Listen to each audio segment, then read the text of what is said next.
আসসালামু আলাইকুম আমার ফ্রেন্ড সার্কেল বন্ধুগণ, সবাইকে জানাই শুভরাত্রি, শুভ সূচনা। আজকে গিয়েছিলাম বেগম রোকেয়া দিবস উপলক্ষে আয়রাবদ্ধ মেলায় গিয়ে অনেক জায়গা ঘুরছি, বেশ কিছু জায়গা ভালো লাগছে।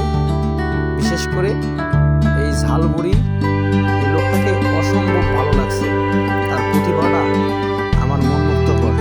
জানি আপনাদেরও ভালো লাগবে, ভিডিওটা ধৈর্য সহকারে দেখবেন। তার যে প্রতিভা, তার